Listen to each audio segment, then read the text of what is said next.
Em 1906, o psiquiatra e neuropatologista Alois Alzheimer foi realizar uma autópsia em um paciente e descobriu no cérebro do morto lesões que ninguém tinha visto. Ele apresentou esse caso em um congresso científico na Alemanha. Foi aí que a doença ficou conhecida em todo o mundo como o mal de Alzheimer. Mas o que é Alzheimer? Para ter Alzheimer, necessariamente tem que haver prejuízo em outra função que a gente chama cognição. A cognição se compõe, então, de memória, orientação, inteligência, atenção, concentração. Então, você precisa ter, no mínimo, duas alterações nessas funções psíquicas para que a gente possa pensar em Alzheimer. Não existe diagnóstico possível do Alzheimer de certeza. Você nunca dá esse diagnóstico porque não existe. A única chance de você conseguir um diagnóstico de certeza seria um absurdo, mas seria fazer uma biópsia do cérebro.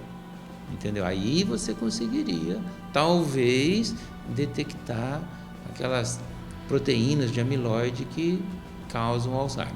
Várias situações podem identificar que o idoso está com Alzheimer. A primeira delas é a perda recente de memória. Não lembra o ano, mês e dia que está. Veste a roupa ao contrário e começa a esquecer da própria casa. E pede sempre para algum familiar que precisa ir para casa. 45% dos idosos a partir de 65 anos de idade e 30% dos idosos a partir de 80 anos de idade têm Alzheimer. As mulheres são as mais atingidas. De cada 10 senhoras, 7 possuem a doença. O psiquiatra aplica alguns testes para descobrir qual o grau da doença que o paciente está, como este, o mini exame do estudo mental. Na verdade, não existe tratamento para Alzheimer, né? O que a gente tem hoje são medicamentos que tentam, eu digo assim, fazer como se fosse um quebra-mola da doença. Você só consegue nem impedir que a doença progrida, você só consegue diminuir a velocidade da progressão da doença. Então, é uma pessoa que ela vai ter uma melhor qualidade de vida tal, e vai demorar muito para chegar nos estágios finais do Alzheimer, né? O Alzheimer não tem cura, mas existe prevenção. Mantenha uma alimentação saudável, pratique exercício físico, exercite o cérebro com leitura, estimule o raciocínio, com jogos de computadores, jogos de xadrez, entre outros. Aprenda uma atividade, como artesanato e pintura. A sogra da Marlene tem 83 anos de idade e tem Alzheimer. Ela já está com o estágio avançado da doença. Sofrimento para todos da família. Ela estava esquecendo muito das coisas, né?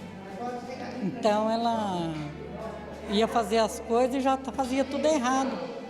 Ela ia fazer o arroz, colocava leite no arroz, em vez de colocar água. Ia fazer macarrão, colocava leite no macarrão, açúcar. Levou ela no médico. E aí começou a passar os remédios, mas os remédios não estão fazendo efeito. A doença é agressiva e ela está esquecendo cada vez mais. Pensando nessas famílias que passavam por esse problema, foi criado o Grupo de Apoio São Francisco, com o intuito de ajudar os familiares e cuidadores de pessoas que têm a doença. Uma vez ao mês, os participantes se reúnem para dialogar e trocar experiências. Eu sou professora aposentada da Unipar e gosto muito de estudar, até porque fui professora, não é? E o ano passado eu resolvi fazer uma pós-graduação em saúde do idoso e gerontologia. Aí o meu TCC foi sobre o Alzheimer, um olhar sobre o familiar cuidador. Aí eu pensei, vou ficar com essas informações só para mim? Então resolvi criar um grupo de apoio a familiares cuidadores.